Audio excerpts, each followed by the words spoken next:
Pada episode kali ini, Sagar berpakaian seperti Gangga, dan Niranjan akan membawa Sagar ke pengadilan. Kanta berkata, "Niru sudah gila.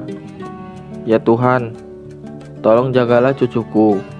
Jangan sampai terjadi apa-apa padanya." Kemudian seseorang pria mengawasi Niranjan dan menelpon seseorang untuk mencegah Niranjan membawa Gangga ke pengadilan. Pria itu menyuruh temannya untuk menghabisi Niranjan. Di asrama, Bibi Suda berdoa, semoga semua terjadi sesuai apa yang anak ini inginkan. Kemudian Raghav datang dan mengatakan pada Gangga, "Apa yang kau lakukan ini perlu keberanian yang besar." Gangga berkata, "Aku melakukan semua ini untuk paman. Kalau paman menang, ayahku dan yang lainnya akan dapat keadilan."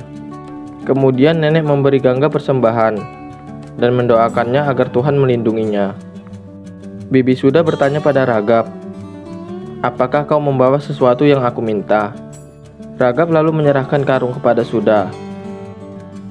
Raghav bertanya pada Gangga, "Apakah kau sudah siap?" Gangga pun mengangguk tandanya iya. Di sisi lain, Pak Menteri menelpon polisi gadungan dan berkata, "Aku tidak ingin kesalahan." Polisi gadungan itu berkata, "Jangan khawatir Pak Menteri, hari ini akan menjadi hari terakhir Gangga." Di sisi lain, dua orang pria mengawasi asrama. Kemudian Bibi Suda dan Raghav mengangkat sebuah karung dan memasukkan karung itu ke dalam mobil. Bibi Suda dan yang lainnya meminta Raghav untuk berhati-hati. Di rumah, Pulkit meminta izin pada Madvi untuk pergi ke pengadilan. Kanta dan Madvi melarangnya, tetapi Pulkit tidak mau mendengarnya dan tetap pergi ke pengadilan. Kanta berkata, mereka semua menang penghargaan keberanian, dan hanya tersisa kita menantu dan mertua yang bodoh. Niranjan adalah ayah yang berhati batu. Dia telah menjerumuskan anak-anaknya sendiri hanya demi Gangga. Di jalan, Niranjan dan Raghav diikuti oleh orang suruhan Pak Menteri. Kemudian sekelompok polisi gadungan menghadang mobil Niranjan. Sagar berkata, "Apakah itu memang polisi, ayah?" Niranjan mengatakan, "Itu bukanlah polisi.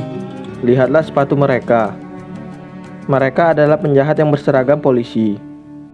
Niranjan lalu menyuruh Sagar menundukkan kepalanya. Polisi gadungan itu menodongkan pistol ke Niranjan dan mengatakan, "Semuanya sudah selesai. Anak ini akan pergi bersama kami." Dan kemudian menyuruh anggotanya untuk membawa Gangga. Ketika polisi gadungan itu menarik Sagar, wig Sagar pun terlepas. Niranjan lalu menyuruh mereka pergi dan menyuruh mereka mengatakan pada menteri, semuanya sudah selesai karena Gangga sudah di pengadilan. Pria itu berkata, "Kami akan menemukan Gangga dan dia tidak dapat memberikan kesaksiannya." Sementara itu, dua orang pria mencegat Raghav dan memeriksa karung yang dibawa Raghav.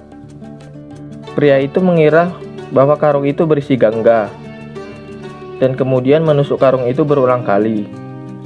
Setelah dibuka, ternyata isinya hanyalah kain sari. Pria itu lalu menelpon seseorang dan menyuruh untuk memblokade jalan dan memeriksa semua kendaraan yang lewat. Di pengadilan, sidang akan segera dimulai. Hakim bertanya pada Niranjan, "Di manakah saksinya?" Niranjan berkata, "Saksinya masih dalam perjalanan." Hakim mengatakan, "Waktumu sudah berakhir, tetapi saksimu belum datang." Niranjan berkata, "Beberapa orang menghalangi saksiku untuk datang ke sidang ini. Itulah sebabnya saksiku terlambat datang. Aku mohon beri aku waktu sebentar lagi." Hakim lalu berkata, "Kau tidak ada waktu lagi." Dan hakim pun akan mengambil keputusan. Tetapi tiba-tiba Gangga datang bersama para janda. Niranjan berkata, "Ini adalah saksiku, Pak Hakim." Pak Menteri pun terlihat ketakutan. Kemudian sidang pun dimulai. Dan hasil sidang itu adalah hakim mengambil keputusan kalau adik menteri terbukti bersalah. Niranjan lalu menelpon Matvi dan memberitahunya kalau mereka memenangkan kasus itu. Matvi lalu memberitahu Kanta, dan Kanta terlihat tidak senang karena pasti Gangga akan kembali ke rumahnya.